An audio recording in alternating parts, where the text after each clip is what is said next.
안녕하세요. 창업의 꿀팁을 알려드리는 이종원의 창업 카페 이종원입니다. 반갑습니다. 오늘은요, 창업과 투자의 정석에 대해서 말씀을 드리려고 하는데요. 오늘은 특별하게 제가 우리 유튜브 시청자들을 위해서 강의하는 것은 아니고 건국대학교 글로컬 캠퍼스의 재학생들을 대상으로 강의를 하는 겁니다. 그래서 아마 오늘 유튜브를 항상 구독해 주시고 시청해 주시는 분들은 뭐 시간이 좀 기니까 뭐 감안해서 이제 시청을 쭉 해주시면 좋을 것 같고요. 아무래도 이제 재학생들은 이제 수업으로 강의를 듣는 것이니까 아무래도 이제 좀 긴 시간이라도 조금 참고 좀 들으셔야겠죠. 그래서 1시간에서 1시간 반 정도를 생각하고 있습니다. 현재는요. 그래서 오늘은 건국대학교 글로컬 캠퍼스 재학생들을 위한 강의를 하겠습니다. 강의 교환이고요. 어, 제가 지금 현재는 포스온 엔젤 클럽, 엔젤 투자 클럽의 회장이면서, 이제 폴리앤 파트너스 대표이사를 맡고 있고요. 제 소개를 간단하게 말씀을 드리면, 음, 공대를 나와가지고요. 일단 출연연구소하고 일반 기업체에서 연구원 생활을 좀 했고요. 그 다음에 창업을 했습니다. 창업을 하고 나서 또 창업을 접고 그 다음에 이제 일본에 가서 MOT 기술 경영학을 조금 공부하고 돌아와서 컨설팅을 좀 하고 있습니다. 그래서 컨설팅 대상이 주로 이제 중소기업체 위주였다가 한 7, 8년 전쯤 거의 이제 8년이 다 돼가는 것 같아요. 이제 20년이니까요. 창업자들 대상으로 해서 강의하고 그다음에 컨설팅이나 또 멘토링, 그다음에 각종 어떤 투자라든가 아니면 정부 지원의 어떤 평가에 제가 들어가서 심사를 좀 하고 있습니다.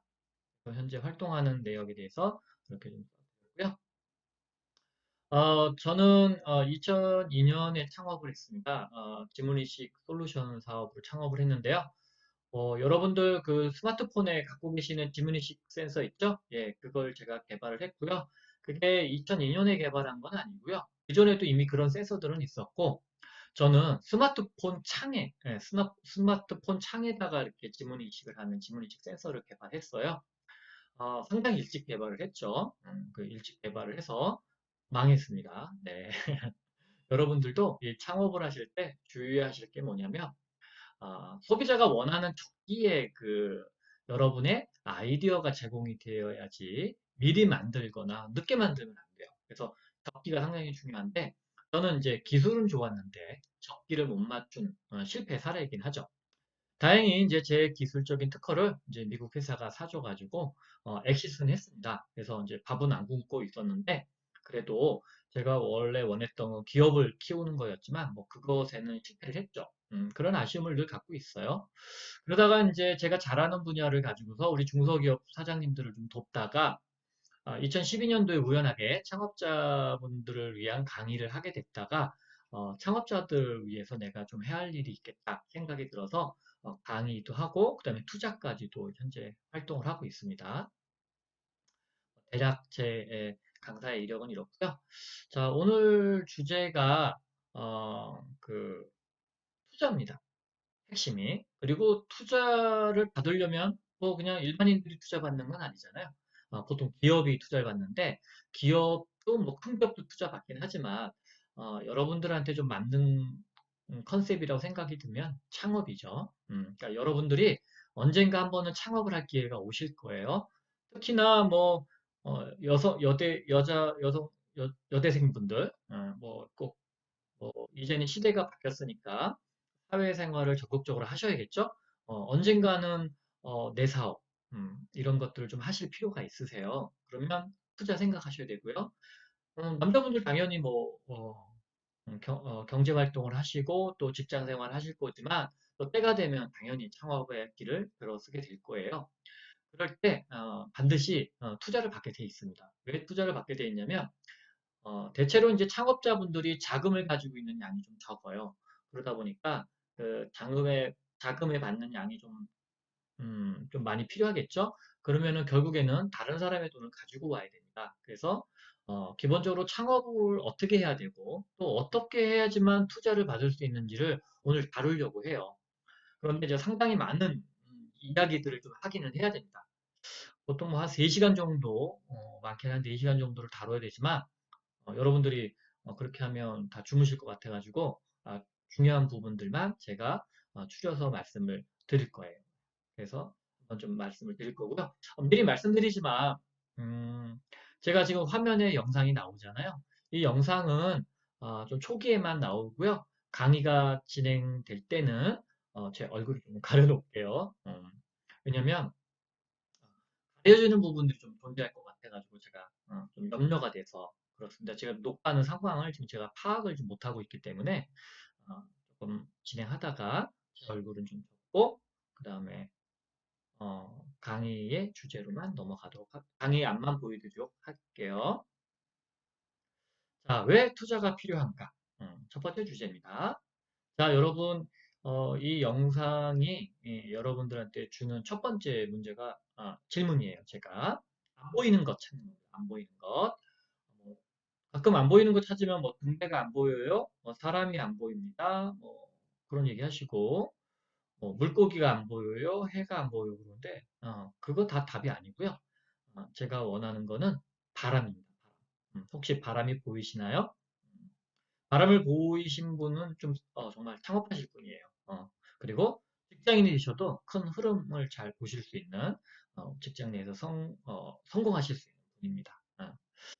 바람을 우리가 있는지는 모르지만 음, 직접 보이진 않겠죠. 그렇지만 있다라는 건 알아요. 뭘 갖고 아냐면 파도 갖고 알고 있습니다. 여러분들이 이제 파도가 혹시 뭐 조석간만으로 생기는 거 아니냐 그러는데 파도는 바람에 의해서 생깁니다. 우리가 이제 조석이라고 하는 것들은 물이 빠지고 들어오는 건데 그건 바람하고 관계없어요. 그거는 달하고 관련 있죠. 달. 네.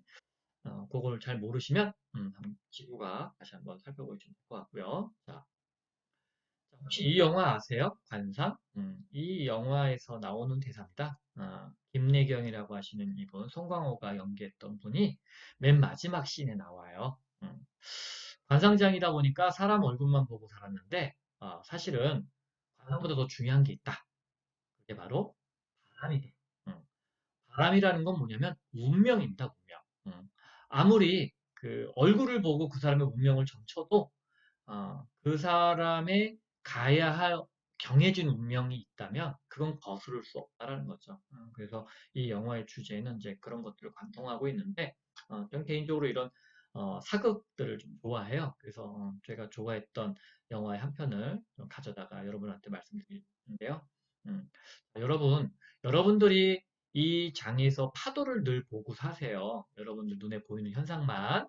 사실 여러분들이 사회에 나가시거나 혹은 뭐 지금 학교 생활할 때도 진짜 중요한 것은 바람입니다. 바람이 어디로 부느냐, 그리고 어디서부터 불어오느냐, 그리고 어디로 불어가느냐. 이것을 깨달을 때 여러분들은 어, 낭비적인 요소, 시간적인 낭비, 뭐 몸고생도 좀 하긴 하겠지만 그래서 가장 아까운 건 시간입니다. 시간을 좀 세이브할 수가 있어요. 그리고 공부 같은 걸 하더라도 현명하게 할 수 있고 그 다음에 어떤 경험을 쌓더라도 미래에 대해서 경험을 쌓더라도 여러분들이 좀 효율적으로 살 수 있는 부분이 있죠. 그래서 이 바람의 말씀을 좀 꼭 드리고 싶습니다. 자, 여러분들이 창업 작업 혹시 얘기 많이 들어보셨어요? 창업을 해서 뭐 성공한 이야기들 많이 들어보신 적도 있을 거고 또 많이들 실패한다는 얘기도 들어보셨을 거고 또 한편으로는 창업이 뭐 두렵다고 하시는 분들도 많이 계세요. 안 겪어봤으니까. 사실 여러분들이 고등학교 다니다가 대학으로 오시고 나서는 사실 조금 환경이 많이 다르지 않았나요? 어땠나요? 제가 학교 다녔을 때, 즉 고등학교 시절 다음에 대학으로 왔을 때는 환경이 좀 너무 좀 달랐어요. 조금 자유가 많이 주어지다 보니까 선택이 좀 많았던 거죠. 음.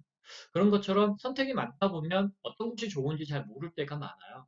그러다 보면 이것도 해보고 저것도 해보고 그러다가 좀 자기가 좋아하는 걸 찾지 못하면 헤매기도 하고 뭐 그런 경험들 겪다 보는데 사실 창업도 마찬가지예요.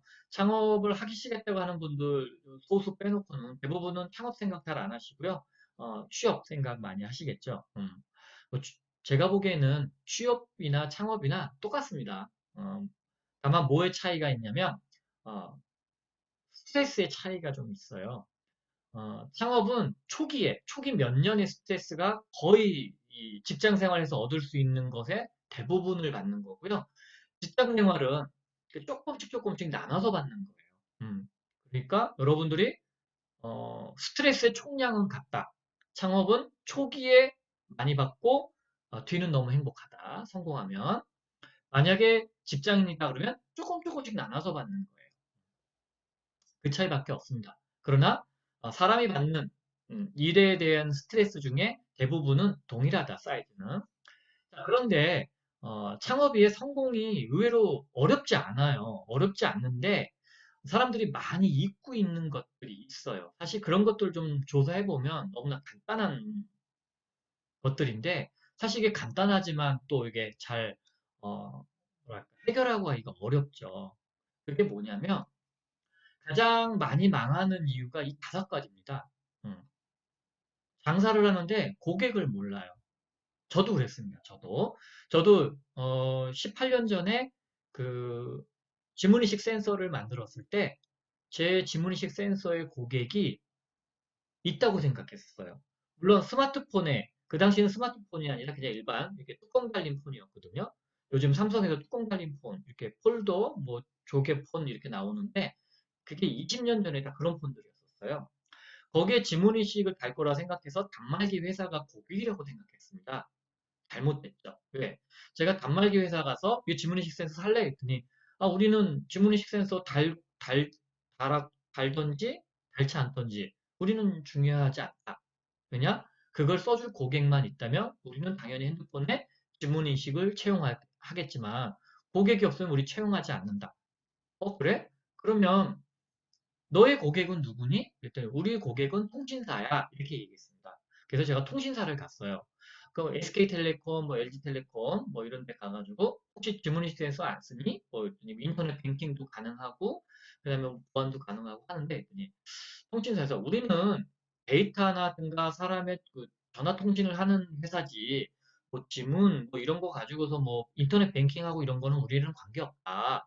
우리는 물이 흐르는 파이프 같은 역할만 하는 거지.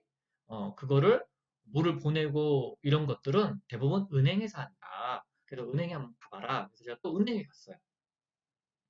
은행에 갔더니 우리는 나라에서 정해준 대로만 그 금융거래를 하기 때문에 지문인식을 하려면은 지문으로 금융거래 할 수 있는 법이 있어야 된다. 그러니까 국회로 가라. 해가지고 제가 국회로 갔습니다. 예. 그러니까 국회에 갔더니 국회의원이 300명 있잖아요. 300명의 반 이상을 설득을 해야 돼요, 제가. 그래서 그때 포기했어요. 내가 고객을 모르고 창업을 했구나. 그래서 제가 창업자들을 많이 만나면서 고객이 누구세요? 혹시 고객의 입장에서 이 제품을 보셨어요? 그리고 또 고객을 몇 명 만나셨어요? 물어보면 고객을 다 모르세요. 그냥 자기가 필요하면 어, 가상의 고객들도 다 필요할 거라 생각을 하세요. 우리가 보통 그걸 뇌피셜이라고 하잖아요. 네.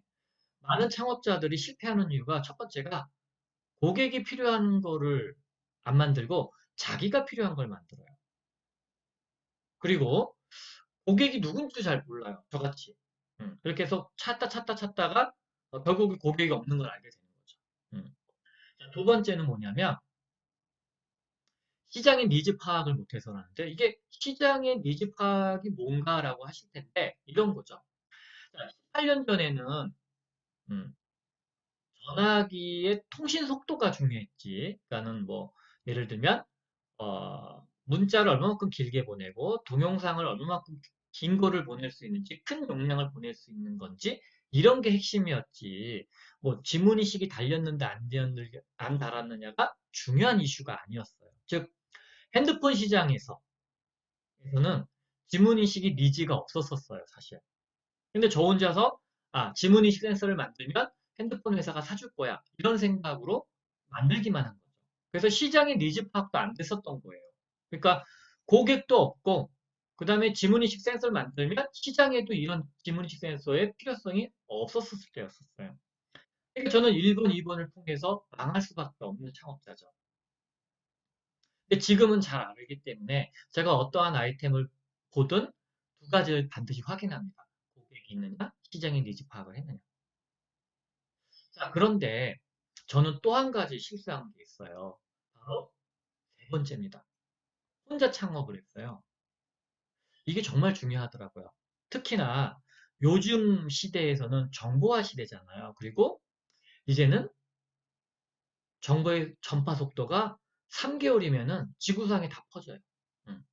제가 재미난 일례로 알려드릴게요. 제가 4년 전에 어, 몇 개 대학의 창업경진대회 심사를 동시에 한 적이 있어요. 그러니까 한 달 안에 세 군데를 했는데 한 군데는 부산, 한 군데는 대구, 한 군데는 충북 제천인가 그랬었어요. 근데 이 한 달 동안에 이 세 곳에서 동일한 아이템이 나왔어요. 근데 이 세 사람은 서로 잘 몰라요. 만난 적도 없을 테고요. 신기하다 생각이 들었어요.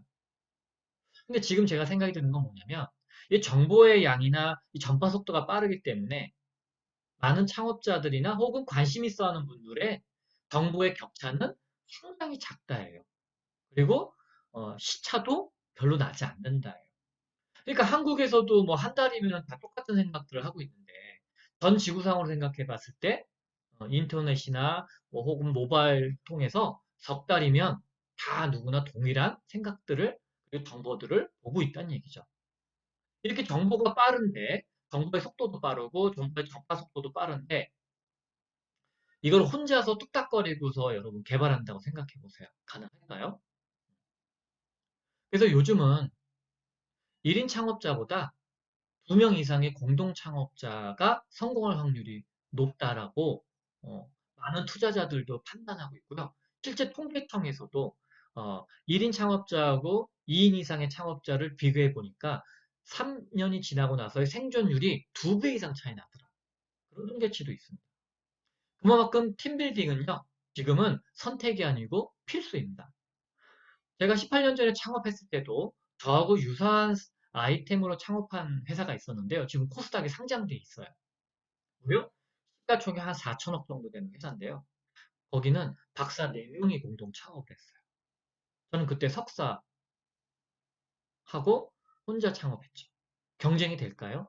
여러분이 봐도 경쟁이 안 되겠죠. 예, 맞습니다. 경쟁이 안 됩니다. 그러니까 그만큼 이제는 팀빌딩은 중요한 성공의 요소예요. 만약 여러분들이 아이템을 가지고 출발하더라도 그 아이템이 성공의 열쇠는 아니에요. 얼마든지 아이템이 바뀔 수 있습니다. 그래서 여러분들도 아이템보다는 먼저 좋은 팀을 꾸리고 그 좋은 팀들이 의견을 나눠서 찾은 아이템으로 고객이 있는지 확인을 하고 또 그 제품, 서비스에 맞는 시장에서 이러한 우리의 아이디어를 필요로 하는지 확인하는 것이 중요합니다. 그런데 여러분, 오늘 주제가 투자자잖아요. 투자.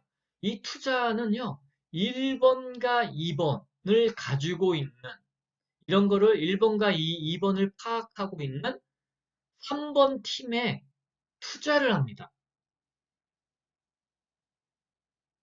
자, 고객을 잘 알고 시장의 파악도 잘 돼 있는 팀이 있다면 지금 자금이 너무 많아요.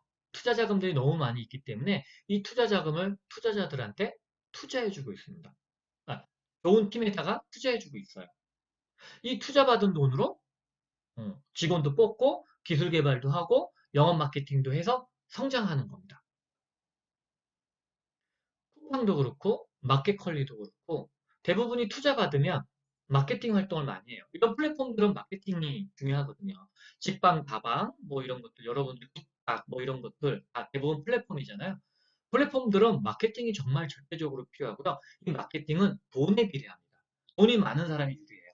왜? TV 광고, 라디오 광고, 신문 광고 이런 걸 때려 부어야 되니까. 그런데 음, 좋은 팀도 없고 고객과 시장을 모르면 자금이 들어오나요? 안 들어갑니다. 그러면 어떻게 돼요? 실패하게 되죠. 그러니까 고객을 니즈를 알면 어느 정도 여러분이 검증만 된다면 투자도 받을 수 있어요. 그러나 경쟁에서는 아마 뒤처질 확률도 많아요. 그런데 좋은 팀까지 갖추고 있다면 투자자들 보기에는 너무나 완벽한 창업 준비 상태겠죠. 이런 곳에 투자를 해야 되는 겁니다. 이런 곳에 베팅을 해야지. 뭐 어느 곳에 베팅을 하겠어요. 투자라는 건 위험을 안고 있는 거기 때문에 투자자들은 그런 위험을 충분히 감수하고 투자를 합니다. 여러분은 그 투자받은 돈으로 마케팅을 활동을 해서 시장에 진입을 하는 거죠. 그래서 1번, 2번, 3번과 4번, 5번은 인과관계, 상관관계가 있어요. 음. 어떻게 보면 여러분은 오늘 이 내용이 가장 핵심일 겁니다. 즉, 창업은 고객을 알아야 되고 또 고객이 속해 있는 시장의 니즈를 파악이 돼야 되며 팀빌딩이 돼야 된다. 이렇게 팀빌딩이 됐을 때 투자가 커요. 음. 아이템이 좋든 나쁘든 그건 중요하지 않습니다. 왜냐하면 좋은 팀이 구성이 되어 있으면 아이템은 얼마든지 바꿀 수 있어요. 음. 실제 그렇게 성공한 팀도 많아요. 휴맥스라고 하는 회사가 있는데요. 셋업박스 만드는 회사였는데 처음에는 노래방 기계 만들었어요. 먹고 살려고. 그러다가 어, 셋업박스로 사업 아이템을 전환했고요. 그건 좋은 팀이 있기 때문에 가능한 거죠. 그리고 슈프리마라고 하는 회사도 있었어요. 처음에는 자동차용 주문형 반도체를 만들려다가 1년 만에 겪고 지문인식으로 전환했습니다. 네. 이렇게 빠르게 전환할 수 있는 힘은 뭐겠어요? 바로 팀빌딩입니다. 자, 그럼 오늘 두 가지를 다 말씀드렸네요. 창업에 대해서도 말씀드렸고, 투자에 대해서도 말씀드렸습니다. 이 얘기를 좀 더 자세하게 풀어가려고 합니다. 자, 여러분들이 만약에 창업을 해본다, 창업에 상상을 하실 때는요, 이 세 가지만 생각해 주세요. 좋은 사람들, 팀빌딩, 그리고 여러분들 계획이 있어야 돼요. 어떤 계획이냐면, 많은 창업자분들이 어디서 멈춰야 될지 몰라 해요. 우리가 목표를 어디까지 정해서 어디까지 가보고 여기서의 결과물을 보고 더 진행할지 아니면 스탑을 할지 결정하자. 이거를 정해놓고 가야 되는데 그냥 가는 거예요. 그냥. 음. 그냥 가다 보니까 언제 멈춰야 될지 모르고 계속 수렁에 빠지는 건지, 즉 아이템이 나빠서 수렁에 빠지는 건지, 시장이 있는 건지, 제품이 경쟁력이 있는 건지 이런 거 잘 몰라 하세요. 근데 그 목표치를 두고서 어느 때까지 한번 해보고 그때까지 안 되면 우리 과감하게 접자. 이런 게 바로 스타트업입니다. 네. 물론 좋은 아이디어와 좋은 서비스가 있으면 좋아요. 그렇지만 아까 말씀드렸죠. 아이템은 반드시 좋을 필요는 없어요. 있으면 좋으나 그건 얼마든지 시장에서 여러분들이 고객하고 시장의 니즈를 파악하고 변환이 될 수 있기 때문에 그리고 다른 시장으로 다른 고객을 대상으로 제품과 서비스를 변경할 수 있기 때문에 여러분 그건 반드시는 아닙니다. 그래서 1번이 좋은 사람들과 팀빌딩을 하셔야 돼요.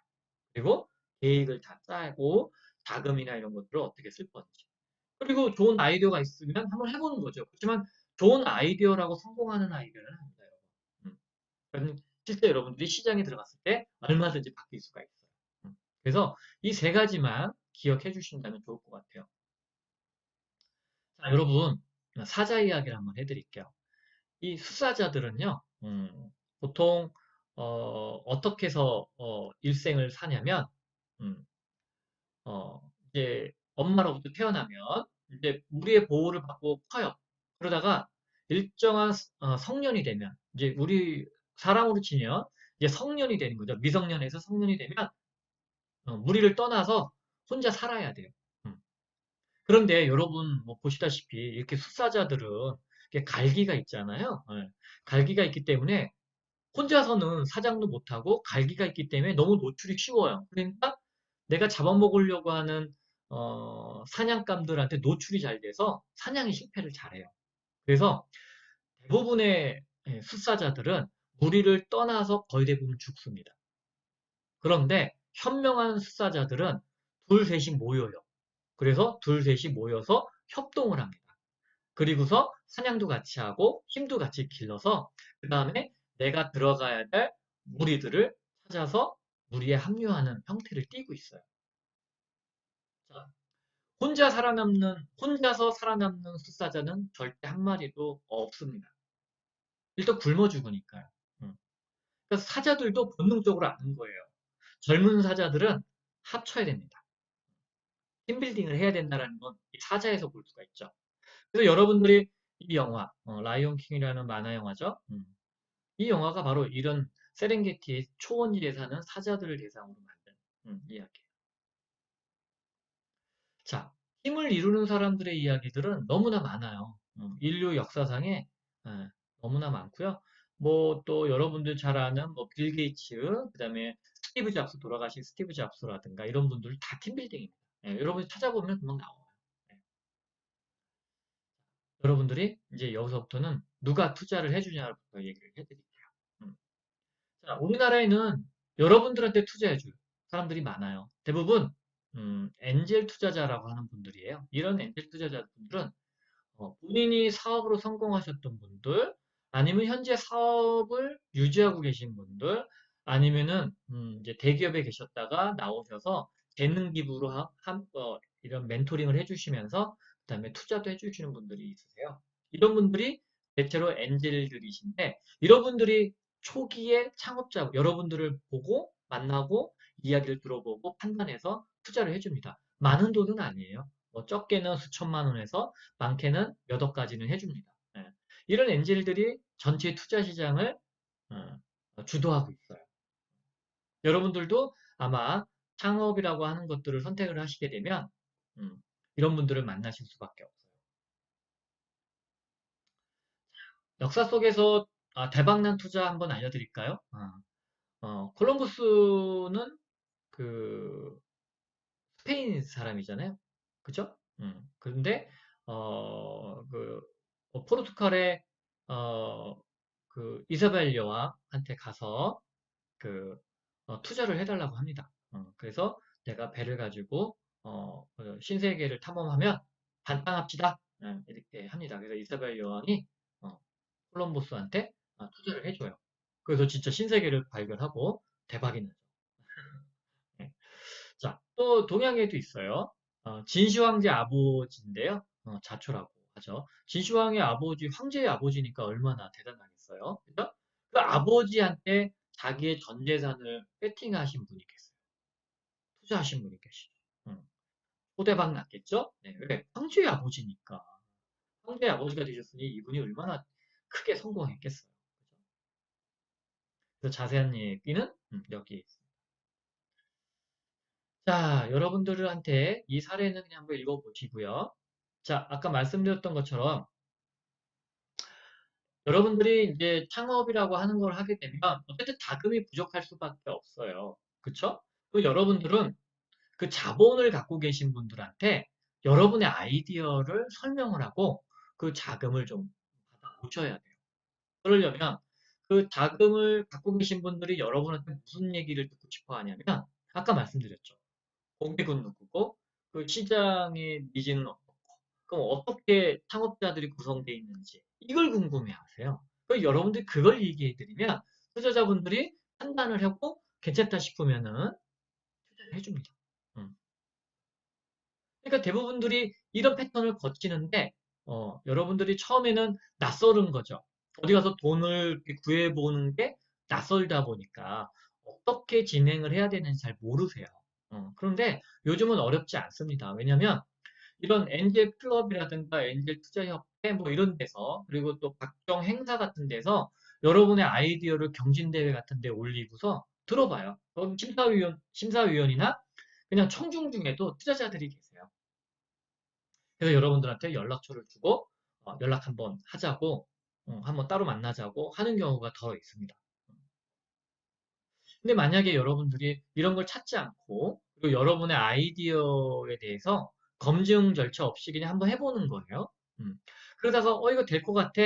좀 투자자를 좀 찾아볼까 할 때는 조금 늦죠. 왜냐? 첫 번째, 여러분의 아이템에 대한 검증을 다시 시작해야 되는 겁니다. 여러분들은 여러분이 생각하는 아이디어만 갖고 있는 거지, 이게 시장에서 어떤 평가를 받고 있는지 잘 모르세요. 여러분보다 더 시장의 눈높이를 갖고 계신, 즉, 투자를 많이 해보거나 사업을 많이 해본 분들의 생각을 한번 들어보셔야 되는데, 보통 그거 듣기 전에 그냥 자기네들이 뚝딱거리고 해보는 거예요. 물론 거기서 검증되는 경우도 있었어요. 뭐 예를 들면 페이스북 같은 경우는 그냥 학생들끼리 반응이 좋아가지고 그냥 검증이 자체적으로 돼버린 거죠. 그런 케이스 말고 대부분은 이런 여러분들한테 투자해 줄 만한 사람들 혹은 조언을 줄 만한 사람들한테 아이디어를 노출하는 게 좋아요. 그러면 그분들이 조언을 해줍니다. 아, 좋다 나쁘다 뭐 어떻게 했으면 좋겠다 뭐 좀 더 이렇게 발전을 시켜갖고 오면 그때 내가 투자해 줄게 뭐 이런 얘기들을 해주기 때문에 여러분들의 아이디어가 있으면 일단 많은 사람들하고 공유하는 게 좋아요. 여러분들이 좀 걱정하는 게 뭐냐면 제 아이디어를 가져가지 않을까요? 아유, 절대 안 가져갑니다. 음. 대부분의 창업자분들이 좋다라고 하는 아이디어는 본인만 좋아해요. 남들은 관심이 잘 없어요. 그분들은 다 자기 아이디어가 있거나 아예 관심 없는 분이라 여러분들이 막 노래를 부르고 다녀도 관심이 없어 하세요. 그리고 투자자들은 더더욱이 그분들은 사업을 하려고 투자를 하는 게 아니고 좋은 아이디어를 갖고 계신 분들한테 조금씩 조금씩 투자해 놓고 그냥 미래를 보는 거예요. 그러니까 여러분들은 좋은 아이디어만 있으면 그렇게 먼저 선행적으로 투자자들한테 문의를 하는 것이 좋겠죠. 자, 아예 요즘은 여러분들의 아이디어를 발굴해내는 분들이 계세요. 그리고 몇 천만 원 정도 투자를 아예 선행적으로 하시는 분들도 계세요. 한번 만들어보자. 그걸 보통 엑셀러레이터라고 해요. 음, 말 그대로 엑셀러레이팅을 시키는 거죠. 가속을 시키는 거죠. 그러니까 여러분의 아이디어들을 어, 보고, 이거 좀 시제품 만들어 볼까요? 그리고서 사업성 한번 볼까요? 그래서 2천만 원, 3천만 원 투자를 해줘요. 요즘 많게는 한 5천만 원까지도 해주는 것 같아요. 그리고 국가에서도 여러분들한테 그런 거 한번 만들어 보라고 창업지원금 같은 것도 주기도 합니다. 그래서 여러분들 그런 자금을 받아가지고 뚝딱뚝딱 딱 만들어 보는 거예요. 뭐 코딩도 좋고, 아니면 제품 모형도 만들어 보고, 그래서 그걸 가지고서 검증을 해보는 거죠. 그래서 전문 기관들도 나왔어요. 엑셀러레이터라고 하는 우리나라에 지금 엑셀러레이터가 한 2, 300개 되는 것 같아요. 어. 그래서 뭐 미국의 이제 실리콘밸리에 Y 컴비네이터라고 하는 데가 아주 유명한 데가 있죠. 여기는 뭐 거의 대부분 유명한 뭐 구글이라든가 뭐 아니면은 스냅챗, 뭐 페이스북 이런 데들 다 투자했던 데예요. 그리고 또 대기업들이 조금 우리나라에는 조금 투자를 하게 되고 있는 상황이고 또 우리 최근에는 아까 말씀드렸던 성공하신 그 우리 창업자분들이 되려 이제 엑셀러레이터로 역할을 어, 수행하고 계신 분들도 많이 계세요. 그런 분들이 이제 여러분들을 기다리고 있는 거죠. 자, 투자자들은요, 여러분들이 너무 어렵게 생각할 필요 없어요. 여러분, 그냥 주변에 계신 분들이 다 투자자예요. 그쵸? 여러분 친구, 엄마, 아빠, 가족, 다 투자자예요.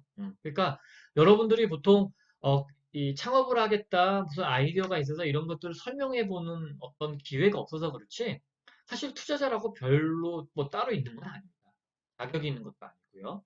그 주위 분들이 여러분 다 투자자인데, 한국 측은, 한국 측은 주변 분들한테 투자해 주세요 그러면은, 야, 공부나 해라. 뭐 이렇게 나오지만, 미국 같은 경우는 좀 다르거든요. 투자해 주세요 그러면은, 무슨 아이디어인데, 뭐, 그래서 얘기를 들어보고, 괜찮으면은 뭐 이렇게 자기가 가지고 있는 조금 줘보고, 이런 식이 많아요. 뭐, 옆집 아저씨가 투자해주고 뭐 이런 경우가 흔한데, 우리나라는 그런 문화가 아니죠. 그래서, 우리나라에서는 이렇게 개인형 엔젤 투자자라고 하는 사람들을 좀, 뭐랄까, 직격을 만들어 놨어요. 그건 뭐냐면, 누구나 다 투자를 해줄 수 있는 투자자이기는 하나, 국가에서, 어, 적격 엔젤이라고 해서 국가에서 어떤 일정한 교육을 받으면 투자자라고 인증을 해주는 프로그램을 하나 만들었어요. 음, 그런 프로그램을 통과하신 분이 한 10,000명 정도 계시고 그다음에 지금 더 많을 것 같아요. 제가 보기에는 한 15,000 정도 더 이상 많아지는 것 같은데 그다음에 여기서 1억 이상 투자하고 계신 분들 현재 투자 금액이 1억 이상이신 분들이 전문 엔젤 그다음에 어, 저는 개별 엔젤이면서 엔젤 클럽을 운영하고 있어요. 이런 분들이 모여서 모임을 만들어요. 사조직이죠, 사조직. 이거 클럽이라고 합니다. 이런 클럽도 존재하고 있고요. 아예 이런 어떤 개인 사조직이 아니라 어떤 법적인 형태를 띠고 있는 조합으로 만드는 경우도 있어요. 있어요. 이게 다 개인형 엔젤 투자자입니다. 그리고 아까 말씀드렸던 엑셀러레이터 같은 이런 것들이 법인형 엔젤 투자자가 있어요. 그리고 뭐 대학이라든가 지주회사, 뭐 그러면 창조경제혁신센터, 그 다음에 이제 전문으로 투자해주는 전문 투자회사가 마이크로 VC, 뭐 벤처 캐피탈인 벤처 캐피탈인데 한 5억 미만 정도로 투자해주는 마이크로 VC가 있어요. 그런 데들을 다 포함해서 법인형 투자자라고 합니다. 네. 여기서부터는 이제 전형적인 마이크로 VC, 대부분 한 뭐 5억 미만으로 투자해 주시는 분들인데 여러분들이 좀 알아두면 좋고요. 관심 있어 하는 분야가 이 부분이라면은 이 기업들이 나한테 투자해 줄 수 있나? 뭐 물어볼 수 있잖아요. 컨택을 해서. 그래서 명단을 좀 적어놔 봤어요. 지금 현재 56개 있고요. 자세한 내용들은 여기 jointtips5r.kr에 가시면은 이 각 투자사들의 포트폴리오, 어떤 회사들한테 주로 투자했고, 어떤 분야에 관심이 있고 연락처가 어딘지 그걸 보실 수가 있습니다. 자, 이제부터 투자자에 대한 이해에 대해서 말씀을 좀 드릴게요. 일단, 여러분들이 투자를 받으려고 하면 투자자들이 무엇을 원하는지를 좀 이해를 하고 계셔야 돼요. 자, 이런 거죠. 투자자가 있고 창업기업이 있어요. 자, 창업기업은 돈이 필요해요. 투자자들은 창업기업이 필요할까요? 안 필요할까요? 필요하지 않죠. 반드시 필요하진 않습니다. 왜냐하면 투자자들은 좋은 기업이 있으면 투자하고 싶은 거지 창업기업이 필요한 건 아니에요. 근데 이왕이면 좋은 창업기업이 있다면 투자하고는 싶겠지만 좋은 창업기업이 없다고 해서 이 투자자가 투자를 못 하나요? 그렇진 않죠. 다른 데다 투자할 수도 있잖아요. 부동산에 투자할 수도 있고 주식 투자할 수도 있고. 그러니까 투자자 입장에서는 반드시 필요한 게 창업기업이 아니에요. 그러나 창업기업한테는 투자자는 반드시 필요합니다.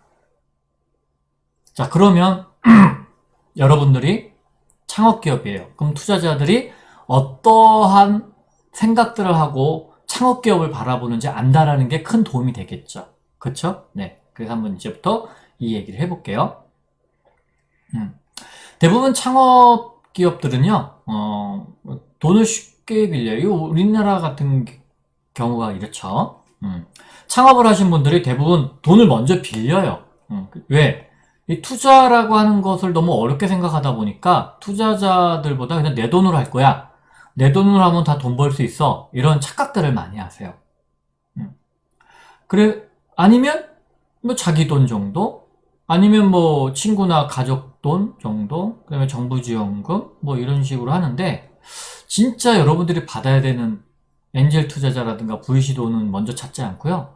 자기가 가지고 있는 돈, 주변 사람들 돈 다 먼저 소진시키고 이걸 찾아갑니다. 좋은 방법이 절대 아니죠. 그런데 우리나라는 이런 방법이 커요. 그러니까 사업에 실패하게 되면 사회에서 이탈이 되죠. 그죠? 그러니까 사실 여러분들이 창업한다면 저는 이런 투자자들을 먼저 설득을 하라고 얘기하고 싶어요. 자, 그런데 문제는 뭐냐면 창업자들이 자기의 회사에 지분을 주는 것을 싫어해요. 왜냐하면 간섭을 받으니까 투자자들한테.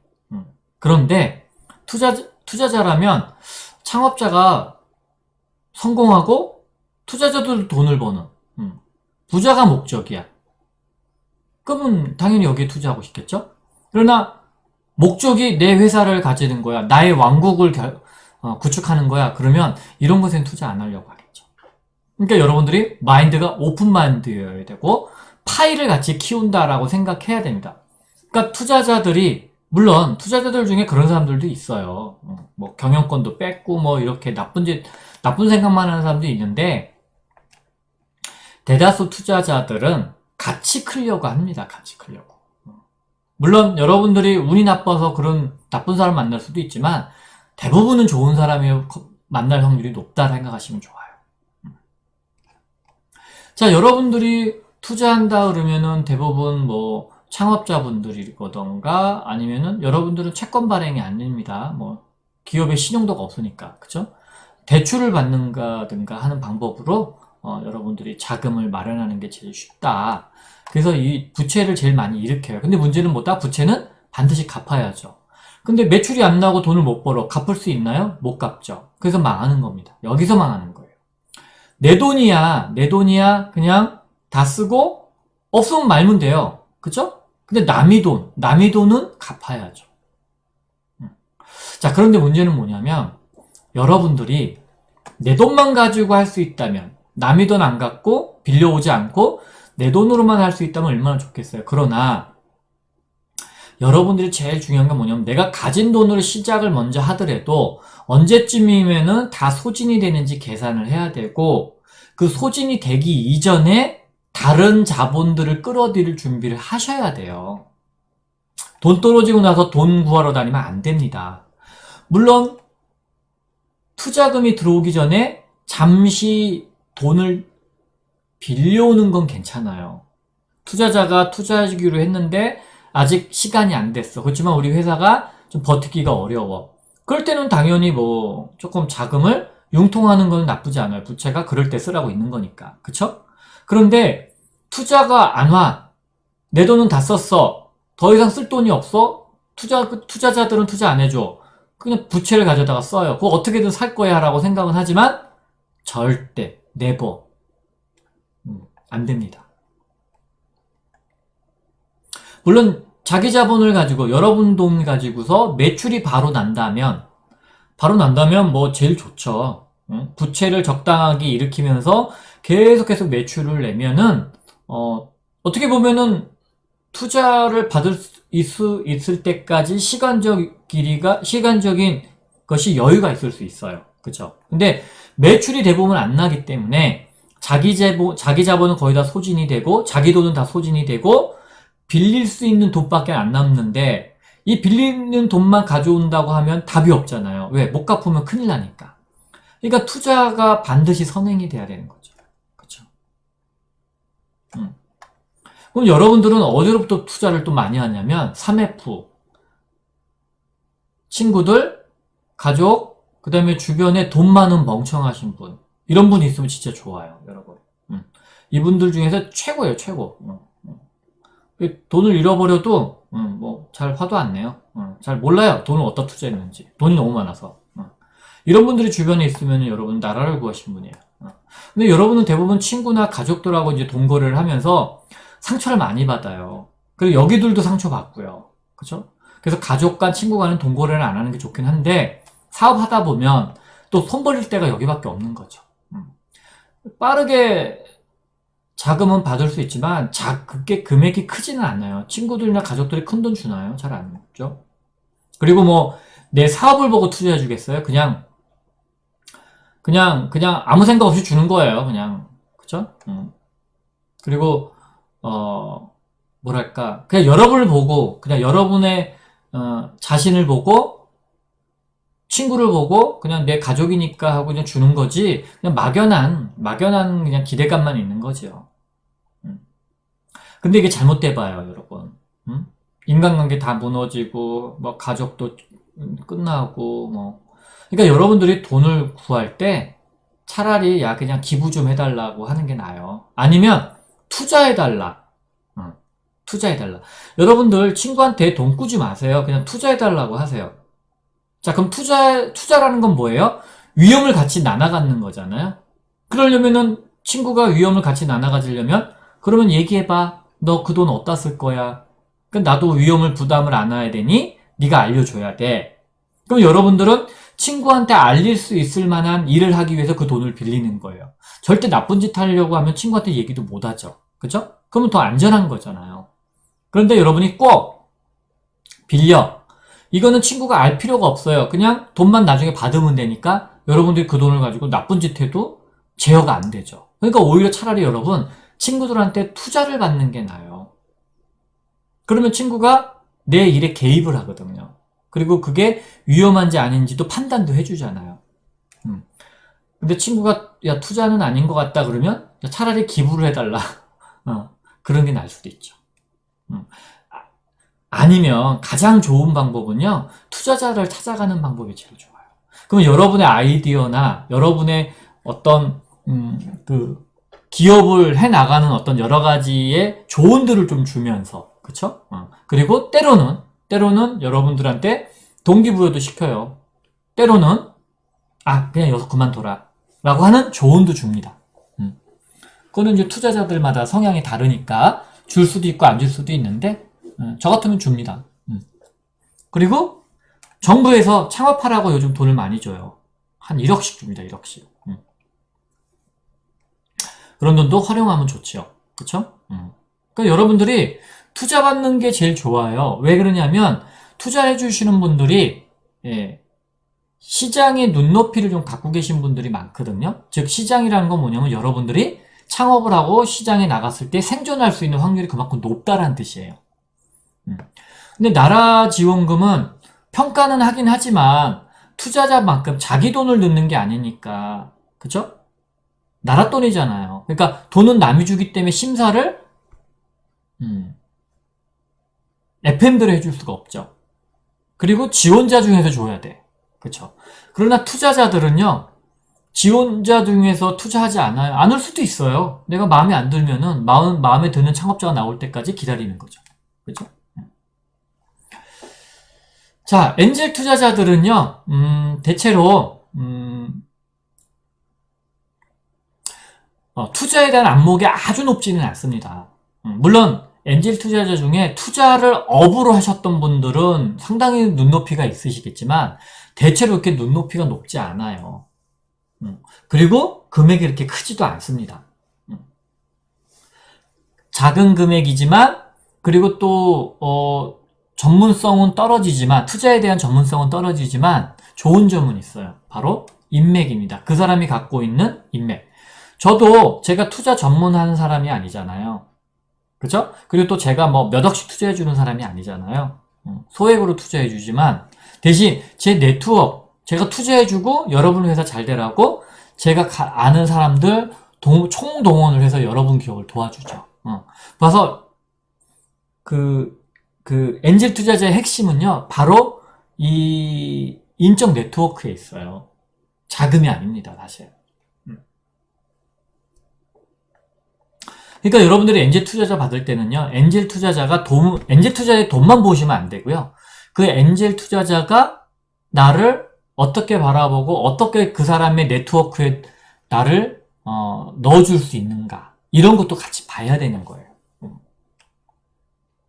자, 그러면 엔젤 투자자는 어떤 사람을 찾냐면 전문성이 없다고 말씀드렸어요. 대체로. 그러면 진실한 사람, 그리고 좀 사회에 좀 유익한 아이템이었으면 좋겠다. 그리고 열정 많은 젊은 사람. 그쵸? 그러니까 자기가 어떤 경영적인 마인드가 많을 수도 있고 적을 수도 있고, 투자에 대한 경험이 적을 수도 있고 많을 수도 있는데, 그런 거에 이렇게 민감하지 않은 창업자들을 원하죠. 그쵸?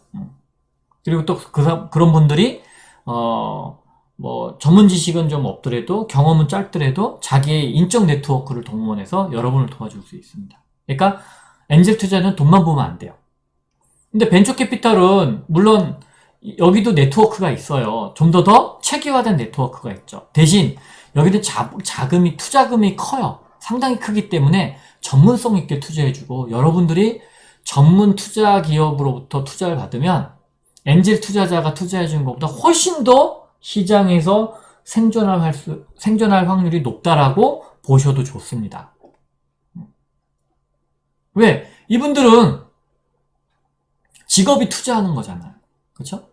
투자만 해주는 기업이잖아요. 그러니까 얼마만큼 성공할 확률이 높은 기업들만 찾으러 다니겠어요. 이런 기업들이 여러분들 투자에 확률이 매우 높죠. 자, 여러분, 근데 참고로 알려드리면 이런 벤처 캐피탈들의 성공 확률이 아무리 높아야 50%고요. 보통 30에서 50% 정도 사이에요. 이렇게 전문성을 갖고 투자해 주시는 분들도 반은 실패합니다. 반은. 쉬운 게 아니죠. 그럼 엔젤 투자자들은요? 엔젤 투자자들은요, 10개 중에 하나 성공하기도 쉽지 않습니다. 그만큼 안목이 많이 부족하죠. 전문성을 가지고 투자해주는 사람이 아니다 보니까. 참고하십시오. 자, 그러면 투자자들이 원하는 게 뭐냐면 여러분한테 투자해주고 지분을 받아가거든요. 지분을 받아가면 어떻게 돈을 벌어갈 수 있나 그 생각을 많이 합니다. 왜? 투자자들의 생리가 기본적으로 자기가 돈을 버는 거거든요. 저 돈을 언제쯤 벌 수 있고 얼마만큼 벌 수 있는지 항상 관심 많아요. 그런데 뭐 방법은 두 가지밖에 없어요. 여기 여러 용어들이 써있지만 딱 하나입니다. 상장시키는 것, 그리고 회사의 지분을 매각이나 회사를 매각하는 것. 그 두 개밖에 없어요. 이런 자세한 용어들은 여러분 모르셔도 돼요. 상장, IPO 간다 하나, 그리고 회사의 지분이나 혹은 회사를 매각한다. 이렇게 해서 수익 실현을 하는 거예요. 두 개밖에 없습니다. 자, 여러분들이 조금 이게 숫자가 나와서 어려울 수가 있어요. 어려울 수가 있는데 그래도 한번 알아두시면은 좋을 것 같아요. 왜 그러냐면 이게 산수예요. 산수. 자, 밸류에이션이란 말이 있어요. 이 밸류에이션이란 말은 뭐냐면 여러분이 창업했을 경우 여러분 회사의 가치를 얘기하는 겁니다. 가치라는 건 돈으로 환산할 수 있는. 프리 밸류가 있고 포스트 밸류가 있어요. 자, 프리 밸류라는 건 뭐냐면 투자 금액이 들어오기 전, 포스트 밸류는 투자 자금이 들어오고 났을 때. 그러니까 당연히 여러분 생각해 보시면은 투자 자금이 들어오기 전이 가치가 낮을 거고, 그쵸? 투자 후가 가치가 더 높아지겠죠. 그 돈이 더 들어오니까. 자, 그렇게 보는 겁니다. 자, 그러면 여러분들이 밸류에이션을 따질 때 항상 풀이냐 포스트냐를 좀 항상 구분 지셔야 돼요. 누가 그렇게 부를 수 있거든요. 자, 여러분이 회사를 설립했는데 1억 원짜리 회사를 만들었어요. 자본금 1억짜리를. 그래서 누가 1억 원을 투자해 준대요. 자, 그러면 투자 후, 포스트, 이 돈이 들어와야 돼. 기업 가치를 2억 원으로 하기로 했대요. 자, 기업 가치가 2억 원이에요. 투자 후, 그럼 이 돈이, 기업이 1억을 투자해준다는 돈, 그러니까 1억짜리 회사에 1억을 투자하고 났을 때 기업 가치가 2억이니까, 그죠? 이 기업이 투자할 때 지분은 50%가 되는 거죠. 왜? 투자 후죠? 그럼 이 돈이 일로 들어가야죠. 그럼 2억이죠. 2억에 1억 지분이 50%. 그래서 50%. 투자 전이라면 투자 전일 때 기업 가치가 2억이에요. 그러면 여러분이 1억짜리 회사가 가치로는 2억이에요. 2배라는 얘기예요. 거기에 1억 원을 투자받으면 총 얼마? 가치가 3억. 그럼 3억분의 지분 얼마? 1억. 33.3%를 가져가게 되는 거죠. 요거 혹시 이해되시나요? 투자 후, 투자 전, 산수예요. 투자 후, 그럼 이 돈을 집어넣고 가치가 2억이라는 뜻이고, 투자 전은 1억 원이 들어가기 전에 얘가 2억 원이라는 얘기니까 기준이 다른 거죠. 얘는 1억 원이 기준이었고 얘는 2억 원이 기준이에요. 그래서 들어가 돈이 1억, 그럼 얘는 2억 원이 되고 얘는 3억 원이 되죠. 거기에 투자한 금액이 1억 원이잖아요. 그러면 얘는 투자 후는 50% 지분, 투자 전은 33.3333% 지분, 이렇게 되는 거죠. 대부분 이렇게 따지는 거를 잘 모르다 보니까, 그죠? 왜 2배수로 증자하고 4배수로 증자하고 3배수로 증자하고 그걸 잘 몰라요. 왜? 자기 2배수라는 건 뭐냐면요, 여러분. 여러분이 회사를 설립했을 때 1억 원으로 자본금을 만들었을 때 이게 2배수라는 건 뭐냐면 이게 2억이라는 얘기예요. 이게 4배수라는 얘기는 뭐냐면 이게 4억이라는 얘기예요. 그러니까 내 회사의 자본금을 4배로 쳐준다, 2배로 쳐준다. 근데 왜 3배수도 아니냐? 그냥 이유가 없어요. 그냥 그렇다는 거예요. 적정할 것 같아서. 그렇게 따지는 거 아니거든요. 제일 좋은 방법은 비교할 수 있는 회사가 있으면 제일 좋아요. 그리고 유사한 기업의 가치들을 가지고 있는 사례들을 가지고서 여러분들이 제시하면 좋고요. 물론 기업 가치를 계산하는 식이 있어요. 그런데 거기에는 우리 창업기업처럼 계산하기가 어려운 기업들이 있어요. 뭐 매출도 없고 뭐 계속 적자만 났는데 기업 가치가 있겠어요? 없죠. 그렇게 따지면. 그래서 보통은 창업 기업들을 한 10배수? 그러니까는 자본금을 1억으로 만들면 10억으로 정도는 쳐준대요. 대부분. 요즘 추세가 그렇다는 거예요. 꼭 그렇다는 게 아니라 추세가. 그럼 여러분이 5천만 원짜리로 회사를 만들었어요. 그럼 그걸 10배수, 5억 원짜리로 봐주겠다. 그런 뜻이에요. 그럼 5억 원짜리로 봐줄 테니까 누가 1억 투자해. 그러면은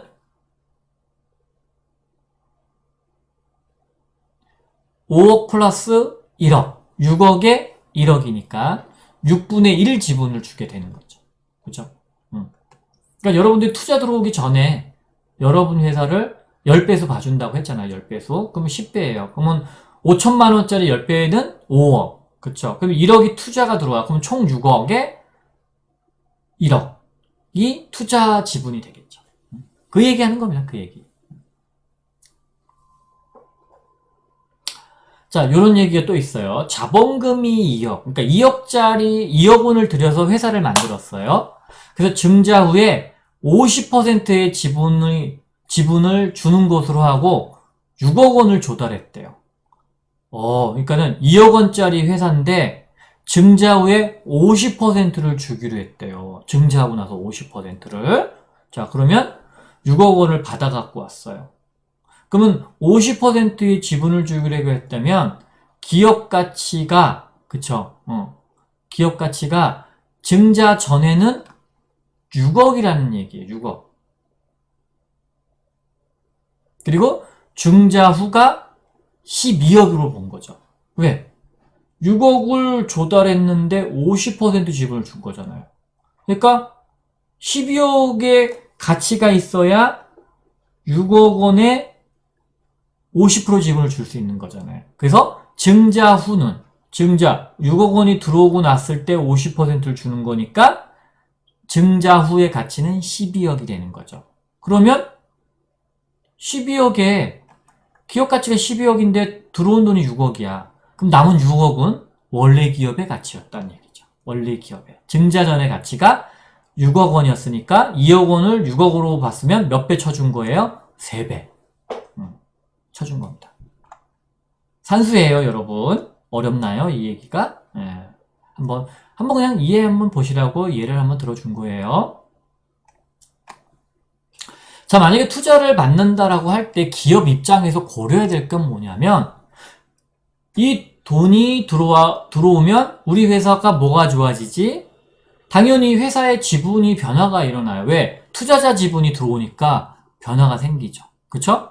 그럼 여러분들은 고려해야 될 게 뭐냐면 계속해서 돈이 필요할 때마다 투자 받을 때마다 여러분 지분들이 자꾸 낮아져요. 그걸 생각을 해야 됩니다. 왜 그러냐면 회사의 의사결정은 지분율 갖고 하는 거거든요. 마음대로 하려면은 67%, 3분의 1을 가져야 돼요. 마음대로 할 수 있어요. 독재자처럼. 그렇다고 진짜 다 독재하는 건 아니지만 그래 대체로 내가 하고 싶은 걸 다 할 수가 있어요. 그 다음에 50 플러스 1이 50% 지분과 한 주만 갖고 있어도 어지간히 내 마음대로 해요. 그런데 이제 지분이 더 낮아져. 50%가 깨져요. 그러면 나머지를 들고 있는 분들이 힘을 합쳐. 그럼 나는 50%가 안 돼. 그럼 나머지는 50%가 넘는다는 얘기잖아요. 그분들이 힘을 합치면 나는 내 마음대로 할 수가 없어요. 사장도 그만둬야 될지도 몰라요. 그래서 지분율이 중요한 거기 때문에 투자를 받는 거를 생각을 할 때마다 내 지분이 자꾸 줄어드는구나 생각을 해야 되는 겁니다. 그리고 투자를 해줄 때 바로 현금으로 주면 좋은데 돈이 클 경우에는 이런 CB나 뭐 상환 우선주나 상환전화 우선주 같이 부채로 줘요. 돈을 일단 꿔줘요. 꿔줬다가 경영을 잘할 것 같으면 지분으로 가져가고 경영 못하면 다시 원금하고 이자 받아가요. 그런 경우에 계약도 많아요. 그리고 아까 말씀드렸죠. 지분율이 변화가 되면은 이제 우리 경영진 내부에서 즉 창업자들 내부에서도 어떤 뭐랄까 지배권에 대한 갈등이 생길 수도 있죠. 왜? 투자자가 들어와 보니까 사장보다 부사장이 더 똑똑해. 이 사람이 사장했으면 좋겠어. 그럼 부사장한테 가서 야 네가 사장했으면 좋겠다. 우리가 밀어줄게, 도와줄게. 이러면 이제 경영권 분쟁이 생기는 거죠. 그런 부분들도 존재합니다, 많이. 그리고 어쨌든 투자를 받게 되면은 기업 가치가 높아지겠죠? 현금 흐름도 좋아지고, 뭐 그런 것들은 좋아요. 네. 그래서 결국 이런 면에서는 투자 받는 건 좋다. 그러나 지분 때문에 생기는 문제는 꼭 좋다고만 볼 수는 없다. 그러나 초기에는, 초기라고 하면은 여러분들이 사업을 전개하려고 하는데 초기 단계는 자본이 너무 없잖아요. 그럴 때는 어쩔 수 없이 받아야 되니까, 그거는 여러분들 스스로가 이거 조금 안 좋은 거 아닐까 의심이 들어도 받고 가셔야 됩니다. 자, 투자자 입장에서는요, 여러분한테 투자할 때 이 시장이, 이 창업기업이 만들려고 하는 제품과 서비스의 시장이 큰가? 왜냐면 커야 가치가 많이 올라갈 거 아니에요.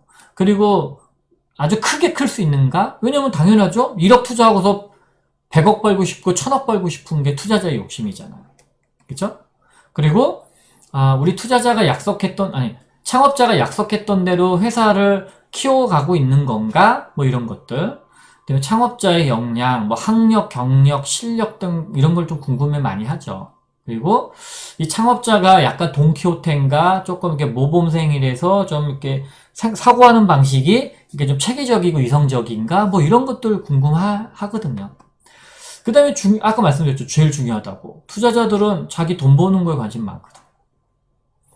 그 다음에 이제 경영에 간섭을 많이 해요. 왜? 돈을 많이 벌고 싶으니까 경영에 간섭하고 싶거든요. 그쵸?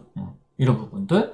그 다음에, 우리 창업자분들이 이 엑시트하는 방법에 대해서 이견이 없는 한, 만약에 그냥 상장을 한다 그러면 얼마만큼 기업을 오래 끌고 가서 상장까지 갈 수 있는가? 그러니까 경영적인 능력이 얼마만큼 있는가? 뭐 이런 것들을 많이 봅니다.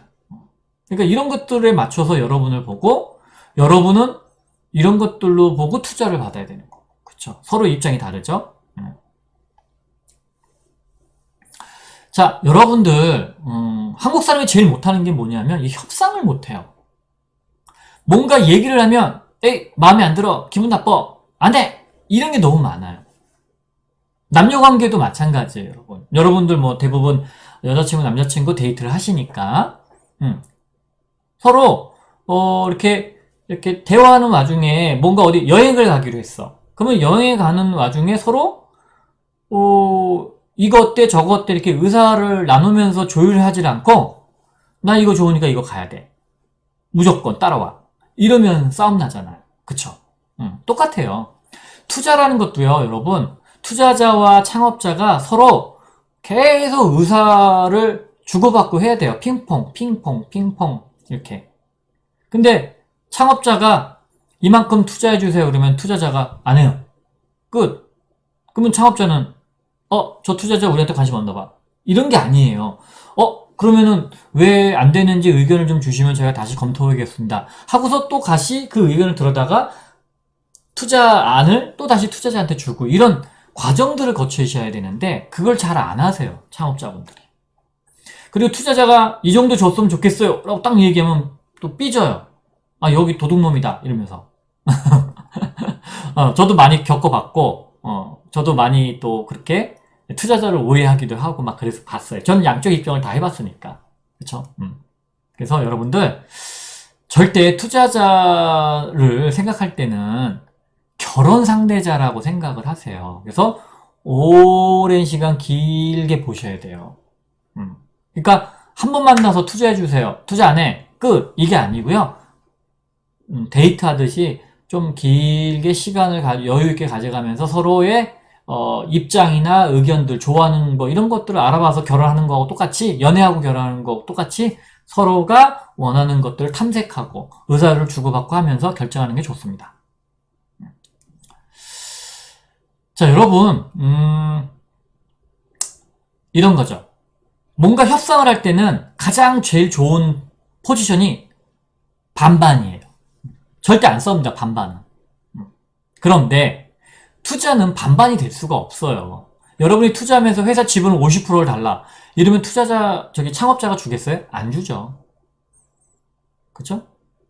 그리고 투자자 입장에서도 50%라는 지분을 원하지도 않아요. 왜? 그만큼 회사에 책임을 져야 되기 때문에. 그래서 항상 객관적인 어떤 수치를 가지고서 먼저 얘기를 해야 돼요. 이것이 업계의 1등, 2등, 3등의 어떤 사례라든가 최근에 투자받았던 사례라든가 아니면은 여기 A, B, C의 어떤 평가 방법으로 평가를 해보고 여기서 플러스 알파를 하는 경우 일단 기준이 있잖아요. 이 기준을 가지고 서로 얘기하는 겁니다. 그리고 이게 제일 어렵죠. 이건 여러분과 여러분이 아닌 사람과 할 때 항상 여러분들이 잊지 말아야 될 게 뭐냐면 그 사람이 진짜 원하는 거. 그 진짜 연애 고수들은 여자친구가 뭘 원하는지 기가 막히게 알아내는 거죠. 반대로 뭐 남자친구가 뭘 원하는지 기가 막히게 알아내는 사람들이 고수죠. 협상에서 여러분 상대방이 원하는 것이 무엇인지를 꿰뚫으면 게임 끝납니다. 왜? 협상이 빨리 끝나요. 물론 의도적으로 길게 가는 경우도 있지만 협상이 아주 쉬워지고 심플해져요. 자, 시진핑하고 트럼프하고 무역 분쟁을 일으켰을 때 서로 원하는 게 뭔지를 알아요. 근데 그거는 절대 줄 수가 없는 거야. 뭐냐면 트럼프가 원하는 건 뭐냐면 나 대통령 재선되는 거야. 근데 너희가 시진핑 네가 희생양이 좀 돼서 나 위신 좀 세워줘라 하는데 시진핑은 싫어. 네가 또 대통령 되면 나 또 괴롭힐 거잖아. 그래서 시진핑은 그래 최대한 도와줄게 라고는 얘기하지만 절대 고분고분 도와주지 않았던 상황이었었어요. 자, 시진핑이 누군지 아시죠, 여러분? 중국 주석, 중국의 대통령. 거기는 투표로 다 뽑는 게 아니라 뭐 지들끼리 뽑으니까 뭐 대통령이라고 하긴 좀 그렇고, 하여튼 주석, 트럼프 대통령. 이 두 사람의 힘의 관계는 어쩔 수 없이 트럼프가 유리해요. 미국이 더 갑이니까. 그런데 을인 중국이 그냥 을은 아니에요. 좀 몸집이 큰 을이에요. 그러니까 트럼프가 시키는 대로 네 알겠습니다 라고는 하지만 실제는 그렇게 행동하지 않아요. 그래서 어떻게 하면 트럼프가 재선되는 거를 막아야 된다. 트럼프가 또 대통령 되면 또 4년간 또 괴롭다. 이렇기 때문에 시진핑은 트럼프가 원하는 얘기들을 계속 해주려고 말은 하지만 실제 고분고분하게 말은 듣지 않아요. 그게 바로 무역전쟁, 미중 무역 분쟁의 핵심이거든요. 그래서 트럼프는 모든 걸 내놔라. 시진핑은 모든 거 내놓지 않겠다. 이런 게 바로 그런 건데 진짜 서로 원하는 것만 빨리 파악하면 게임이 끝나는 거죠. 그래서 이미 파악은 끝났어요. 시진핑이 원하는 거는 천천히 나라를 개방할게. 즉 이게 뭐냐면 여러분 이게 좀 표현이 적당할지 모르겠는데 자본주의라고 하는 시스템은 뭐냐면요. 착취의 시스템이에요. 착취. 즉 어딘가 약한 것을 착취를 해야 돼요. 착취란 표현이 조금 너무 도발적인가요? 저기 뭐 이렇게 운동하는 사람이 아니니까 오해하지 마시고, 즉 힘이 약한 곳에서 강한 자가 가져오는 거예요. 이게 자본주의의 원리예요. 자, 그러면 중국이라는 나라가 그동안 달러를 많이 벌어왔어요. 제조업을 통해서. 그럼 달러를 많이 쌓았잖아요. 자, 그러면 이거를 쉽게 미국이 먹어야 되잖아요. 어떻게 먹겠어요? 미국의 자본주의 시스템이 중국으로 들어가면 돼요. 근데 중국은 싫다고 그러겠죠. 왜? 그거 뺏으러 먹으러 오는지 아니까. 그래서 이 무역 분쟁은 사실 핵심은 바로 그 얘기예요. 자, 나는 재선을 위해 중국이 네가 협조해 줬으면 좋겠어. 이런 거지만 실제는 미국의 자본주의가 중국으로 들어가려고 하는 거예요. 그 시스템이. 근데 시진핑은 내가 너의 재선은 도와줄 수는 있어. 대신 이거 들어오지 마. 근데 야 그렇게는 안 되지. 내가 재선을 하려면은 그런 게 들어가야 돼. 아니야, 너 재선하게 도와줄 수는 있는데, 그건 들어오지 마. 이게 둘이 이제 핑퐁핑퐁 싸우는 거예요. 이게 그 밑에서 움직이는 겁니다. 그러면 서로 원하는 거를 해줄 때 협상이 이루어져요. 그러니까 대안을 마련해야죠. 대안을. 자, 그래서 대안은 뭐냐면 트럼프가 어쨌든 중국을 이용을 해서 미국 사람들, 자국민들한테 나 훌륭한 대통령입니다 라고 하고 싶은 거가 뭐였냐면 중국을 꿀리고 그 다음에 주가도 막 띄우고 그래서 봐라, 경제적으로 실적으로 좋지, 나는 훌륭한 대통령이야, 나 다시 한번 뽑아줘, 이거 얘기할 때 중국은 거기에 맞장구를 몇 번 쳐주는 거야. 그래 훌륭하다. 그래, 너가 해놓은 대로 다 해줄게, 이러면서 어느 정도 끌려가면서 자신이 지금 방어해야 되는, 즉 미국의 자본주의 시스템이 중국으로 들어오기 전에 보호를 해야 되잖아요. 자국 내에. 자국 내는 자본주의가 아니니까 공산주의잖아요. 그러니까는 이제 그 자금이나 이런 것들을 어떻게 이제 방어를 해야 될지 시간을 벌어야 되잖아요. 그런 것들을 가지고서 시간 딜레이를 자꾸 트럼프하고 협의를 하는 겁니다. 그런데 아주 똑똑한 천재적인 사람들이 아이디어를 막 내는 거예요. 그러면서 위에는 서로, 야, 우리 무역 분쟁을 하고 있어. 너희들은 우리 때문에 돈 벌었으니까 너희들은 이제 그만 벌어가. 뭐 이런 얘기들을 하지만 실제 그 밑에는 자본주의 시스템이 중국으로 들어가기 위해서 수많은 일들을 지금 벌이고 있는 거예요. 거기서 그러니까 중국은 막아야 되고 미국은 들어가야 되고 이 안에서 수많은 창조적인 생각들이 막 만들어지면서 어떻게든 파고들려고 하고 어떻게든 막으려고 하는 것이에요. 지금 중국하고 미국이 현재 그걸 파워게임을 하고 있는 겁니다. 그게 바로 협상에서 바깥에서 보이면 쟤네들은 왜 싸워? 잘 모르겠는데? 이러지만 안에 들어가 보면 자본주의 시스템이 중국으로 들어가기 위해서 지금 준비하고 있는 겁니다. 자, 뭐 여러분들 투자를 받을 때는요, 투자받은 돈이 어떤 형태로 들어오느냐인데, 이런 형태로 들어오는데요. 일로 갈수록 채권, 즉 뭐냐면 돈을 빌리는 거예요. 돈을 빌리는데 그냥 빌리는 게 아니고 여러분이 경영을 잘해, 그럼 지분으로 가지겠다는 거예요. 근데 만약 경영을 못해, 그럼 돈 갚아, 이런 거예요. 즉 이쪽으로 갈수록 투자자들한테 유리한 거예요. 여러분은 이거밖에 없어요. 그러니까 여러분들이 만약에 창업기업이 입장에서 투자를 받는다면 이런 부채 방식으로 받는 게 좋겠어요? 아니면 그냥 이렇게 현금으로 딱 투자 받고 끝나는 게 낫겠어요? 당연히 이쪽은 안 좋고 이쪽이 좋겠죠. 창업기업 입장에서는 보통주와 우선주가 제일 좋은 방법입니다, 여러분. 그리고 이쪽으로 갈수록 정말 안 좋은 방법이에요. 그래도 돈이 아쉬운 창업기업 입장에서는 이런 거라도 해서 투자해준다 그러면 받고 싶겠죠. 돈이 없으니까. 그렇지만 좋은 방향은 아니다. 자, 그럼 누가 투자를 받아야 될까요? 혼자 창업하는 사람? 이건 뭐 동네에서 떡볶이 장사하시는 분들 혼자 하시잖아요. 그러면 그냥 손익분기점만 맞으면 돼요. 적자만 안 나면 돼요. 그냥 먹고 살기만 하면 되는데,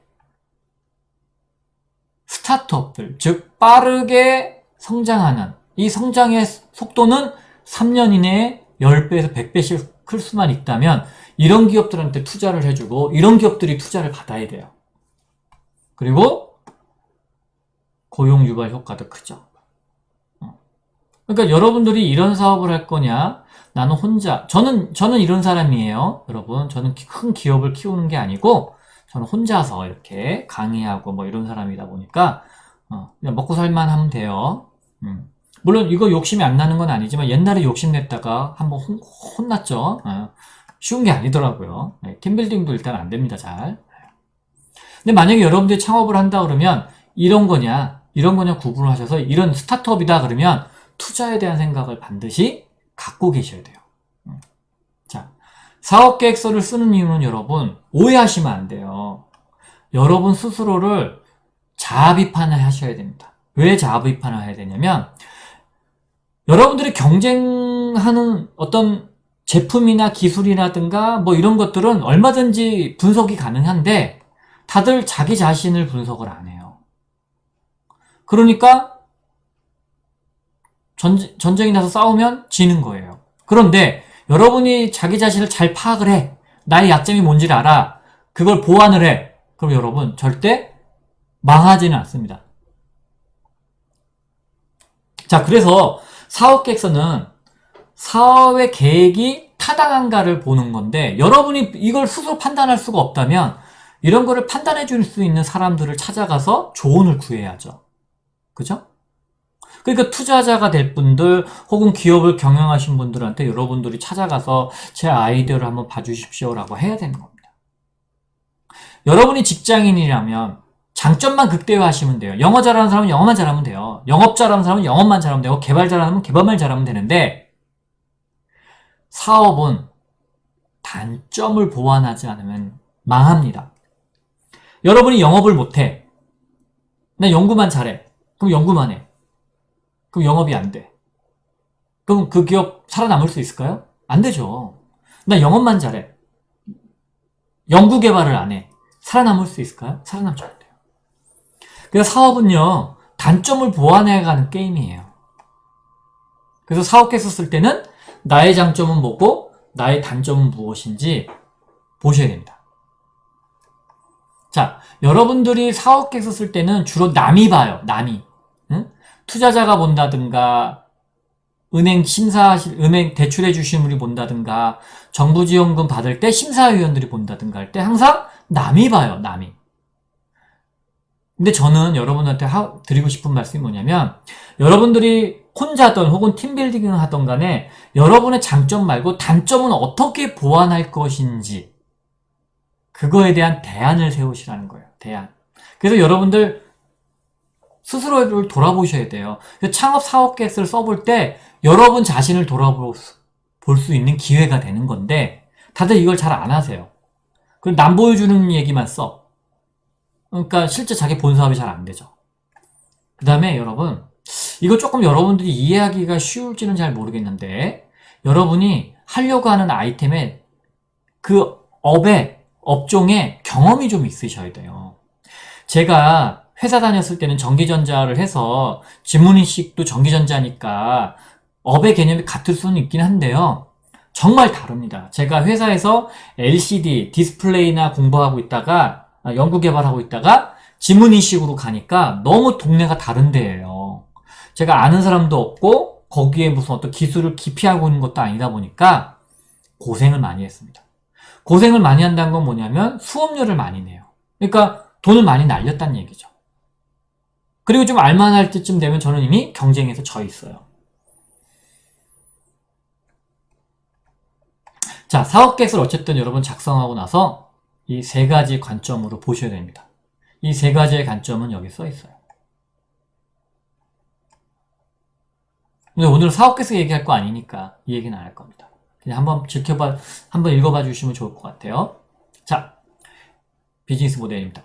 비즈니스 모델은 뭐냐면, 여러분들이 창업을 하실 때 이거 먼저부터 생각하셔야 돼요. 이거를 딱 이렇게 정리를 해주는 아이템이 있을 때 비로소 여러분들이 제3자 혹은 투자자라든가 아니면은 뭐 멘토 아니면 컨설턴트들한테 이 얘기를 해보고 여러분의 아이디어를 검증받는 게 좋아요. 어떤 제품을 어떤 소비자에게 어떻게 이 어떻게 제공이라는 건 뭐냐면, 온라인으로 제공할 건지 오프라인으로 제공할 건지, 그리고 어떤 방식의 마케팅을 통해서 그 소비자들한테 이런 게 있어요 라고 소개는 해야 되잖아요. 그걸 어떻게 소개할 건지, 그래서 어떻게 돈을 벌 것인지가 명확하게 쫙 한 줄로 정의돼야 됩니다. 어렵습니다, 여러분. 이 내용이 어렵다는 게 아니라 한 줄로 이렇게 정리가 어떻게, 이 5개에 어떻게 어떠니 명징하게 쫙 한 줄로 나올 때 비로소 여러분들이 제대로 비즈니스 모델을 설계하고 계신 겁니다.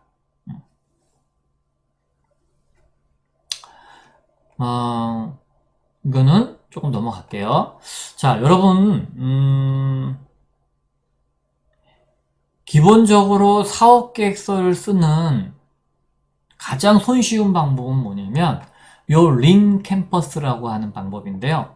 뭐 이 링캠퍼스가 뭔진 모르셔도 돼요. 다만 뭐가 문제고, 그죠? 이 문제를 어떻게 해결할 것이고, 그죠? 3번이 3번이 여기 있네요.